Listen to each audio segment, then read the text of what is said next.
आज का विषय है भ्रष्टाचार राष्ट्र के लिए कैंसर है।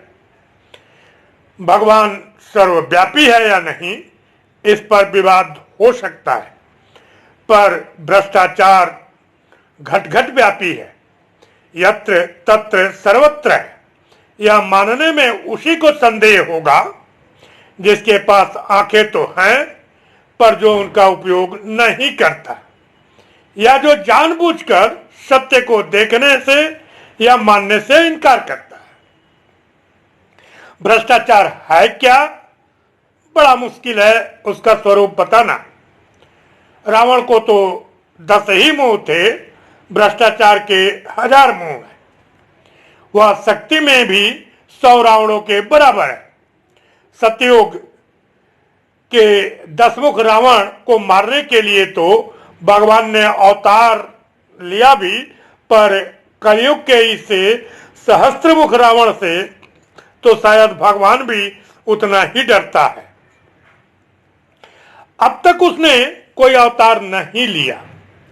भ्रष्टाचार का सीधा अर्थ है गलत तरीका या बिगड़ा हुआ व्यवहार। जो काम सीधे ढंग से सही समय पर अपने आप हो सकता है, उसे करने के लिए भी टेढ़ा ढंग अपनाना, विलंब करना और रुपए पैसा लेकर गलत को सही और सही को गलत कर देना। स्पष्ट है कि ऐसा वही लोग कर सकते हैं जिनके हाथों में अधिकार है, शासन है, सत्ता है, अपकार या उपकार कर सकने की शक्ति है। इसलिए भ्रष्टाचार पेड़ पौधे की तरह नीचे से ऊपर की ओर नहीं बढ़ता, बल्कि वर्षा की बूंद की तरह ऊपर से नीचे टपकता है। जिसके हाथ में जितनी अधिक शक्ति है, जितना अधिक अधिकार है, वह उतना ही ज्यादा भ्रष्टाचारी है। छोटे व्यक्ति का भ्रष्टाचार भी छोटा होता है। इस बात को नहीं समझने के कारण ही भ्रष्टाचार उन्मूलन की जो योजनाएं बनती हैं, वे कारगर नहीं हो पाती। 2-4 छोटे लोग दंडित हो जाते हैं और बड़े मगरमच्छ दंडजाल से बाहर ही रह जाते हैं।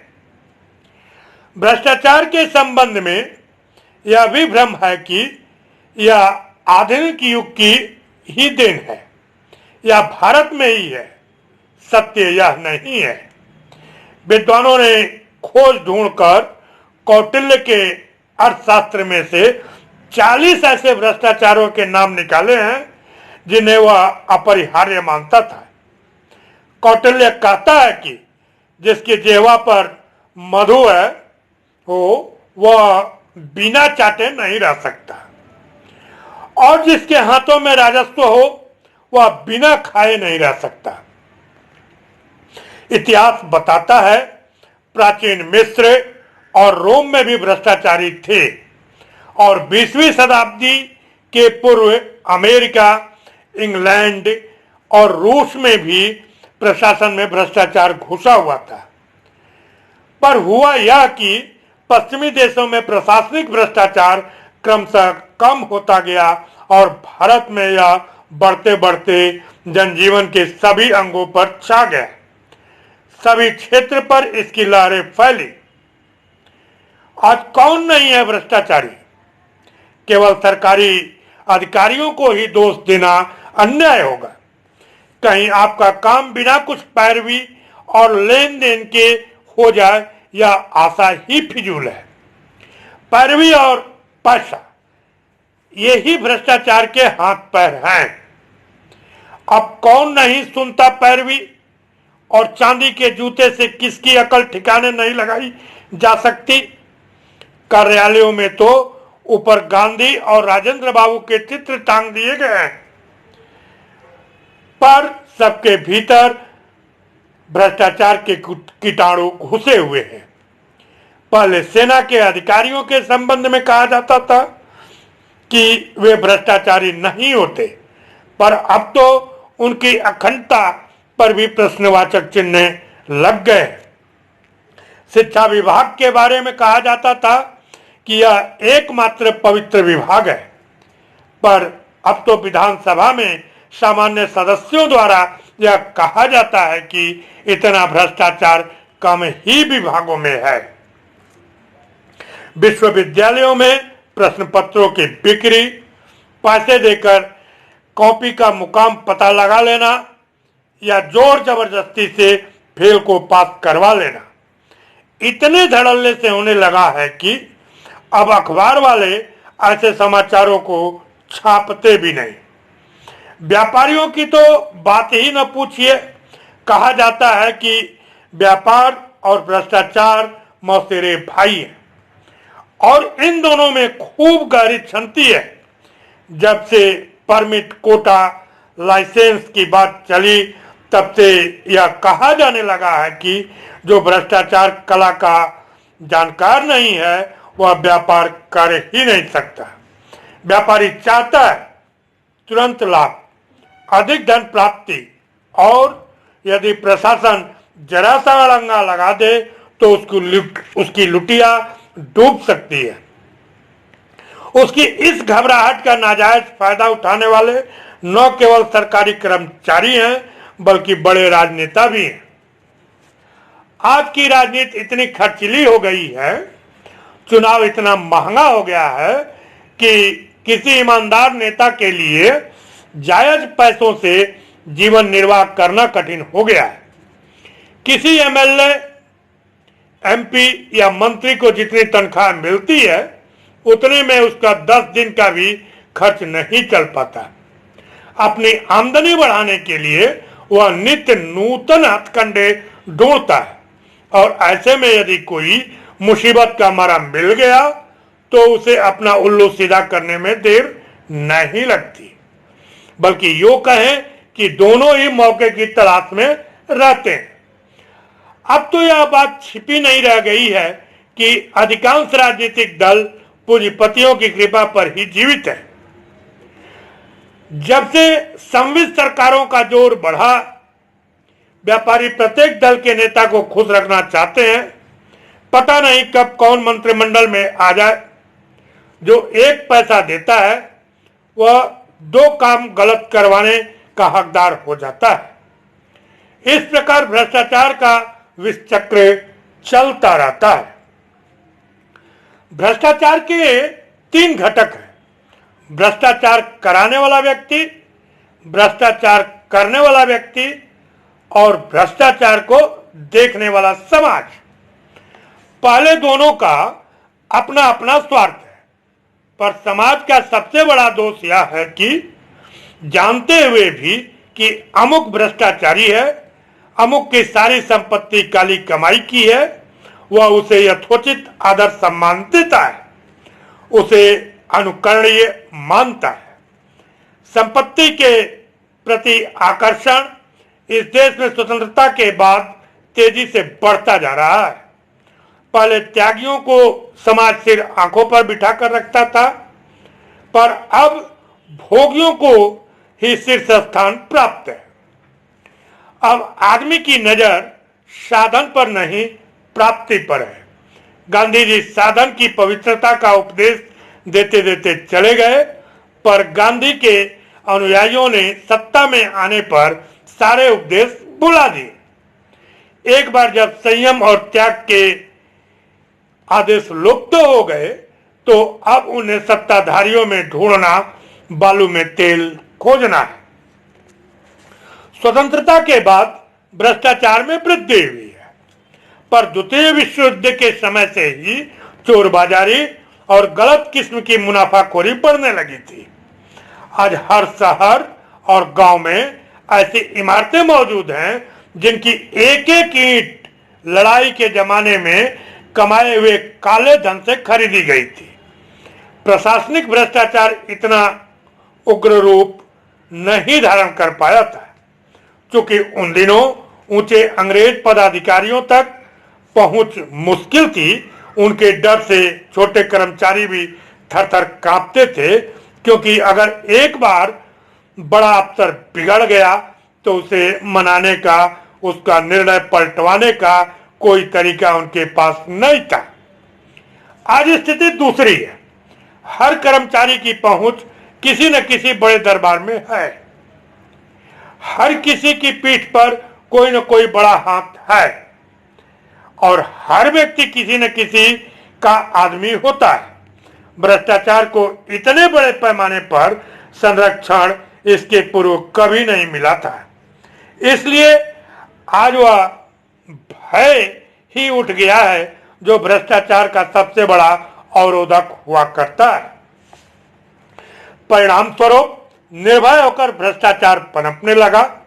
भ्रष्टाचार का एक मनोवैज्ञानिक पहलू यह भी है कि जैसे जैसे उसमें सफलता मिलती जाती है, हिम्मत बढ़ती जाती है और कुछ भी अप्राप्य या असंभव नहीं प्रतीत होता है। एक भ्रष्टाचार दूसरे भ्रष्टाचार की श्रृंखला बन जाता है और फिर एक कड़ी तैयार हो जाती है। उसका विनाश बड़ा कठिन हो जाता है। यह नहीं कि भ्रष्टाचार की समस्या की विकरालता से सरकार अपरिचित है। अपने ढंग से वह समय समय पर प्रयास करती रहती है, किंतु अभी तक कोई भी प्रयास सार्थक नहीं हो पाया है। इस समस्या के विभिन्न पहलुओं पर कई समितियां विचार कर चुकी हैं। सरकार ने एक प्रशासन सुधार आयोग की भी स्थापना की, जिसके जिम्मे यह काम भी सौंपा गया कि वह भ्रष्टाचार उन्मूलन के तरीके सुझाए। जब गुलजारीलाल नंदा गृह मंत्री हुए तो उन्होंने यहां तक घोषणा की कि यदि मैं साल भर के भीतर भ्रष्टाचार समाप्त नहीं कर दूंगा तो मैं त्याग पत्र दे दूंगा। पर कुल मिलाकर स्थिति बहुत सुधरी नहीं। नंदा जी तो चले गए, भ्रष्टाचार बना हुआ है। प्रत्येक राज्य ने एक भ्रष्टाचार निरोध विभाग भी खोल डाला है, पर कहने वाले कहते हैं कि भ्रष्टाचार के लंबे हाथ वहां भी पहुंच गए और जो भ्रष्टाचार मिटाने चले थे वे ही सबसे बड़े भ्रष्टाचारी हो गए। बिहार में तो 1967 ईस्वी से यह परंपरा ही चल गई कि जो नई सरकार बनती है वह पुरानी सरकार के मंत्रियों पर लगाए गए भ्रष्टाचारों की जांच के लिए एक आयोग बैठा देती है। अय्यर आयोग, मधुलकर आयोग आदि के प्रतिवेदन तो अप्रकाशित भी हो चुके हैं और कई मंत्रियों की कलई खुल गई है। भारत सेवक समाज तथा अन्य कई गैर सरकारी भ्रष्टाचार विरोधी समितियां देश तथा राज्य के स्तर पर कार्य कर रही हैं। समय समय पर कुछ समाचार पत्र भ्रष्टाचारों के कच्चे चिट्ठे भी छापते ही रहते हैं, पर बात कुछ बन नहीं पा रही है। जनता की रुचि इसमें नहीं है कि किसने कब कब और क्या क्या गोलमाल किया। वह तो यह जानना चाहती है कि उनमें किन का क्या बना, क्या बिगड़ा। आज भी जब भ्रष्टाचारियों को चुनाव के टिकट और निर्माण के ठेके मिलते ही हैं, नौकरी बदली और मुअत्तली में भाई भतीजावाद चलता ही है। जाति, श्रद्धा, धर्म या संप्रदाय के नाम पर योग्यता की अस्वीकृति और अयोग्यता की स्वीकृति मिलती ही है, तो हम समितियों और समाजों के विवरण और आयोगों के महाप्रतिवेदन पढ़कर क्या करें। भ्रष्टाचार का घून सारे समाज को खा रहा है।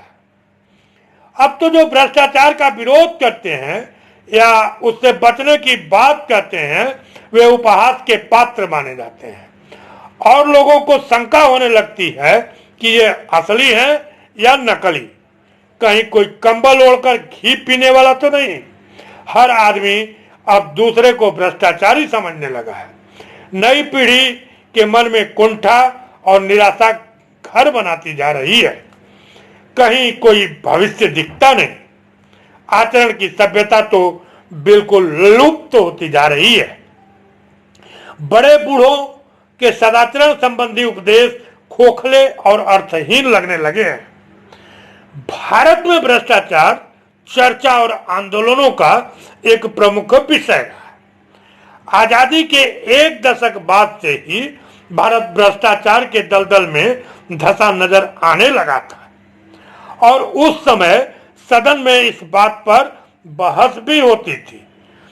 21 दिसंबर सन 1963 ईस्वी को भारत में भ्रष्टाचार के खात्मे पर संसद में हुई बहस में डॉक्टर राम मनोहर लोहिया ने जो भाषण दिया था वह आज भी प्रासंगिक है। डॉक्टर राम मनोहर लोहिया ने कहा था, सिंहासन और व्यापार के बीच संबंध भारत में जितना दूषित, भ्रष्ट और बेईमान हो गया है उतना दुनिया के इतिहास में कहीं नहीं हुआ है। आज भारत में राजनीतिक और नौकरशाही में भ्रष्टाचार बहुत ही व्यापक है। इसके अलावे यहाँ न्यायपालिका, मीडिया, सेना, पुलिस आदि में भी भ्रष्टाचार व्याप्त है। वर्ष 2017 में जारी ग्लोबल करप्शन इंडेक्स द्वारा 180 भ्रष्ट देशों की सूची में हमारा देश 79वें स्थान पर, चीन 77वें, रूस 135वें स्थान पर विद्यमान है।